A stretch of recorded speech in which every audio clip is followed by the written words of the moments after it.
What the hell is up? It is indeed your boy Gorilla Trucking. You could be anywhere else in the world, but you're here with me, and I definitely appreciate that shit. So, little Ranty McRanty Pants action over here. So, I have been an avid fan of Grand Theft Auto Online for the better part of 10 years.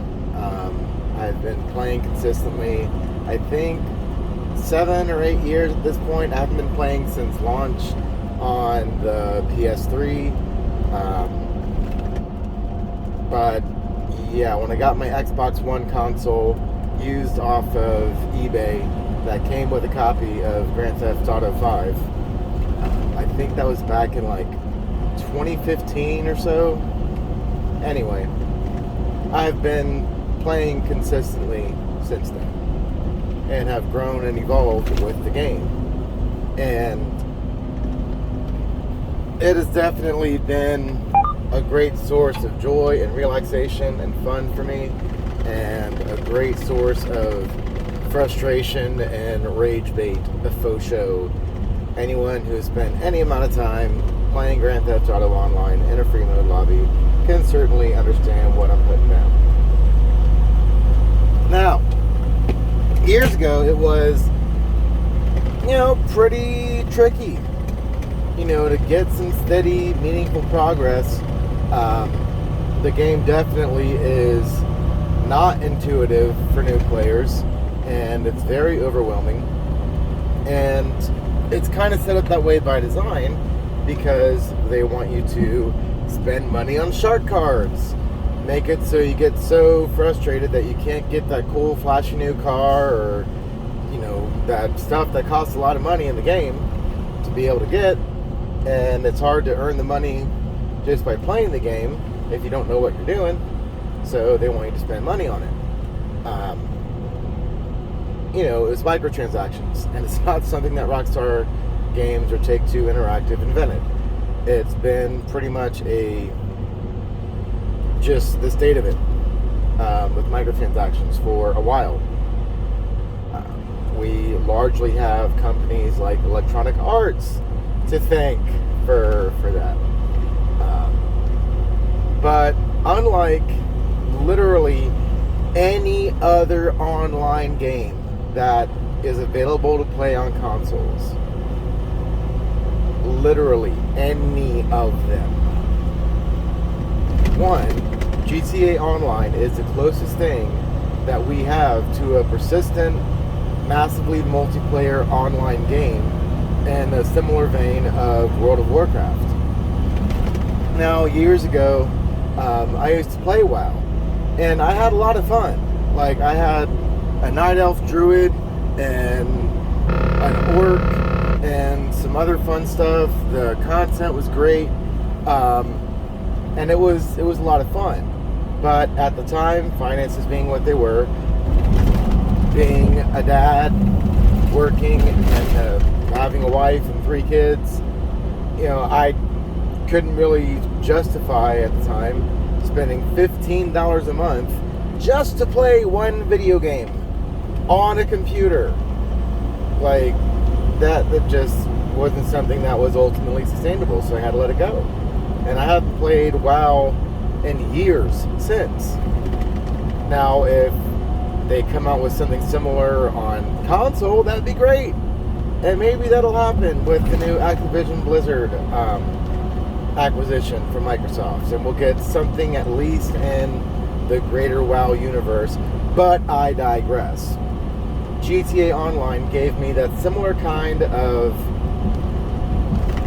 never-ending story and overall vibe that WoW gave me. It kind of scratched that itch. Just instead of it being in a fantasy setting, it was set in the GTA universe.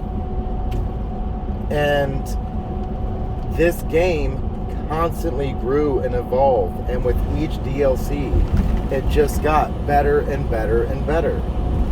The big thing that, because I stopped playing there for a little bit when I was, frustrated with getting my noob ass kicked. But when they came out with the freaking Doomsday Heist and a freaking flying DeLorean in the game, I was like, you sons of bitches, you just had to pull me back in. And I would research videos from The Professional and Tylarious, and while I was, at work, I was able to listen to stuff on my phone while, being responsible and doing my job. And I would freaking listen to Tylarious like it was a freaking podcast and learn all that stuff and listen to him for hours. And then when I came home, would then put those strategies to work. And then my overall game experience improved tenfold. Now, granted, I did follow the time King Alex HD, Obese Giraffe, Money Glitch God, and I did the glitch thing there for a little bit because the most that I could make by myself at the time was about $250,000, $300,000 an hour. So to buy like one, supercar and fix it up, it would require like effectively 6 hours of gameplay where I could do a money glitch and sell off some, at the time, the modded LG Retro Customs or whatever, and make $1 million in minutes, and then be able to get all the cool stuff I like.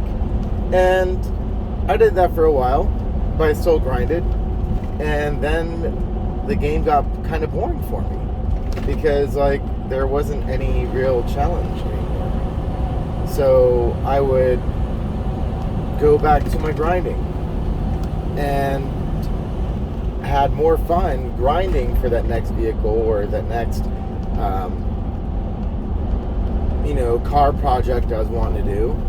I had fun grinding for the money, and it became really fun and engaging for me again. And then when the new DLC would drop, because I wasn't so flush with cash, and just went and bought everything I wanted, burned through all the new content within 2 days, and then got bored again, I was able to space it out. There's nothing wrong with that. It's actually pretty damn good. Like the contract DLC, I just now have a majority of the vehicles I was wanting from the contract, but still got a few more on my list. And now with the How Special Works content, I got some of those, but I still got some other ones. And then I got some cars that I get to revisit that have been just sitting in my garages for the longest time that I can now upgrade with the chameleon paint and do the How Special Works stuff on it. It's great. I've been having a blast. And ever since the freaking Perico heist, it's never been easier to just chill, grind out, a Perico heist real quick. The whole thing start to finish takes an hour or less. You make over $1 million. And then to kind of mix things up, I can do some agency work. I can do some auto shop stuff, the client jobs, VIP work. There's so much stuff that I can do chilling in an invite-only lobby without having to worry about, some rando trying to, pick a fight with me or whatever. And then when that gets boring and I want a little excitement and have a little bit of a challenge, then I can go online in a free mode and then, deal with the, potential of having some heat from another player. And the NPCs in the game, like the computer controlled ones, are so freaking underpowered compared to us because they don't have deluxos and all sorts of explosives. They just got regular guns and cars. And, you can mop them up easily once you got all the fun toys. So to actually have a challenge and have someone that, it's an NPC, but they actually got the good shit too. And you're going to have to actually use some strategy and some tactics to try and be able to get your thing done. You know, it makes it fun and enjoyable. But the majority of the player base, it's just so much whining, man. It is so much absolute cringe tier whining that I see out of the community anymore. They're still, to this day, after the After Hours DLC has come out and been out for years, still crying about the freaking Oppressor Mark II, when it is objectively the biggest gift to legitimate money grinding that they've given us. You know, in addition to the terabyte. You know, the client jobs and just being able to hop on your Mark II and bang out diamond shopping and targeted data, smash and grab style, and be able to make like $30,000 on a non-event week within the space of like 5 or 6 minutes, and just be able to bounce between client job headhunter, client job sightseer, client job altruist camp hostile takeover, and then do some freaking payphone hits, agency contract work. I mean, dude. And then when, you know, you get a little tired of that, boom, bang out of Puerto Rico. I mean, it's insane. It has literally never been better. And now with the freaking expanded and enhanced, or next gen, or current gen, whatever the hell you want to call it, like a brand new player can literally start GTA Online today on the new consoles, get a $4 million little starter, get the freaking bunker right out the gate, right off tops. You get the bunker, which is one of the best passive money makers. You get to start with that. And then with the GTA Plus subscription, since they were seeing that the overall shark card sales, which was the main way that they are able to make all this DLC free that they've given us over the years, the money has to come from somewhere. So it comes off of people buying shark cards, and since people aren't really doing that, for $5, since, you know, there's all sorts of, you know, subscription fees now, that's pretty much the new way to access entertainment most of the time. For $5 funky ass dollars, you get an entire month of getting a boost on your GTA Online exploits. You get cars, and you get some clothes, and you get some cool stuff. But the biggest thing is, right now, they're giving you the freaking agency, which is one of the best active money makers for a new player. It's just objective facts.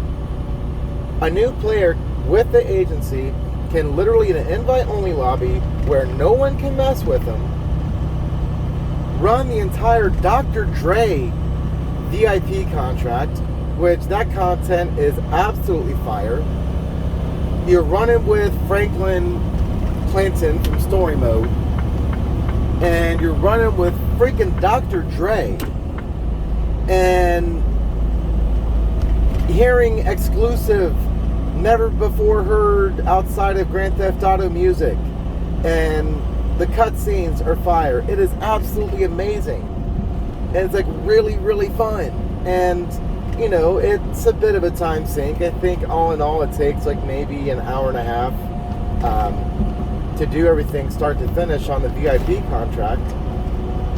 But then you make $1 million, and then you make about $10,000 for each of the missions leading up to it. So overall, I think it's like $1 million and maybe about $1,090,000, But for a brand new player, that is absolutely incredible. And to be able to get access to that content, it's literally just $5. Now let's compare that to most other games out there. Like, I really love playing that Marvel Avengers. And literally, one freaking outfit is like $4. Mortal Kombat. I spent overall a grand total of, I think, like 70 or 80 bucks to have the complete Mortal Kombat 11 with the Aftermath DLC and all that other cool shit. I haven't spent nearly that much on Grand Theft Auto Online in the combined 7 years I've been on that damn game. And people are really pissing and moaning over $5 when these are the exact same people that do the back-to-back heist glitch and do money glitches and do God mode glitches and do all sorts of toxic bullshit. It's like, bro, if you're a casual fan, just say that. If you're not an actual fan of the game and a fan of actually playing and enjoying the content and enjoying the game as it was created and learning the meta of the game, the most efficient tactics available, if you're not interested in doing that and just want to treat it like it's another cringy ass Fortnite battle royale game where you can just jump in, not think about anything, and just, you know, figure it out and raw dog it, you know, if that's the way your approach to games is, that's fine, that's your approach. But you then don't get to bitch that GTA Online actually requires a bit more thought. It's not like the PUBG and Overwatch where, yeah, there are, you know, some refinements and tactics to learn and whatnot, but it's nowhere near as in-depth a game. It just isn't. The only game on a massively multiplayer online scale that is comparable to GTA is something like World of Warcraft. You know, where you can sink hours, days, years into the game and never truly experience all that it has to offer. And that's a beautiful thing. The game is a massive freaking toy box. I mean, honestly, I'm damn near 40 years old, and Grand Theft Auto Online is like I have a massive toy box from my childhood, but way better. You know, I can be freaking James Bond, secret spy agent, sneak in, do a heist, you know, do all sorts of crazy missions and whatnot. I can have a car collection that has like every Hot Wheels freaking car out there, all sorts of cool colors and trucks and motorcycles and you name it. I can be G.I. Joe, Commando, freaking with all sorts of shield, helicarrier, flying cars, tanks, motorcycles, all sorts of helicopters, jets. It's like I got the entire 1980s G.I. Joe toy line at my disposal, and the Batmobile, and the DeLorean, and freaking that old cartoon Mask from the 80s with like the flying motorcycles and flying cars and whatnot. I get that. I get to like relive those fun, you know, adventures of my childhood when I'd be in my room playing with my toys. And like, I get to do that in the game. Like, it's crazy. Like, a lot of y'all never grew up playing with toys and creating your own like adventures with your toys as kids. And it freaking shows, bro. Like, a lot of y'all, the only thing y'all grew up playing with was your mom's iPad and video games, which is fun. I love video games. I've been playing video games since the Nintendo Entertainment System, Super Mario Brothers. But I also love playing with my toys and my action figures and my buddies would come over, or I'd go over to my buddy's house, we'd play action figures. And, reenact stuff from our favorite cartoons and make our own adventures. And it was great. It was like Andy from Toy Story. I'm telling y'all, if y'all approach GTA Online like you're Andy from Toy Story, your enjoyment of that game is going to increase tenfold, easily. But anyway, that is my rant. I'm stoked that I finally been lucky enough to get an Xbox Series S and a computer monitor in my sleeper berth.